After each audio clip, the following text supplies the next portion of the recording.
నువ్వు కూడా గుద్దా పోయి. నేనేం చేశాను రా? నీ కడ్రైయర్ చింపి దెంగి గుద్దల ప్రాణం తీసి దెంగుతా. రాత్రి ఇక్కడ టపాకాయలు కాలుద్దాం. ఎందుకు మీ అయ్యకేమన్నా రెండో పెళ్లి అవుతుందా ఇక్కడ?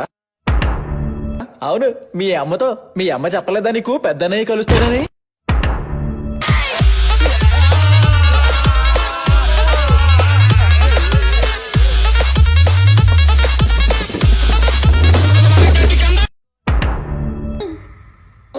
అరే నువ్వు అసలు ఆవలింతలు తీస్తున్నావా, గుద్దలొచ్చి నిప్పులు కక్కుతున్నావా?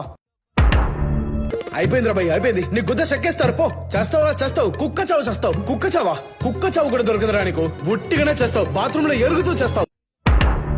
వీడు వచ్చే దారంతా వ్లాగ్స్ తీశాడు. I don't know, maybe it's possibility. ఏదో ఒక వీడియోలో వండి ఉంటుంది. అరే ఎక్కువ పైకోకరా, నా నోట్స్ ఉన్నాయి. జస్సు బాబు నోట్లో పెట్టుకో. అరే ఏం తీట పోకూడదురా నువ్వు. పదండి పదండి, ఇటు గుద్ద నొక్కుదాం.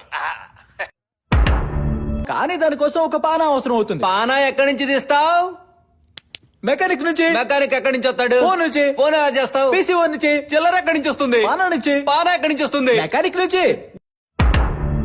ఇంట్లో ఎన్ని ఫోర్క్లు అయితే ఉంటాయో వాటన్నిటినీ తీసుకొచ్చి సొరంగం తవ్వచ్చు కదా. రేపటికల్లా హైవే దాకా వెళ్ళిపోవచ్చు. అరే అండమాన్ లో ఉన్న ఖైదీ ఇలా చెంచాతో తవ్వుతూ కూర్చుంటే 2 సంవత్సరాలైనా డోర్ వరకే వెళ్ళగలం. అలా అయితే మనం నేరుగా ఈ ఇంటి గేట్ల దగ్గర నుంచి మొదలెడదాం.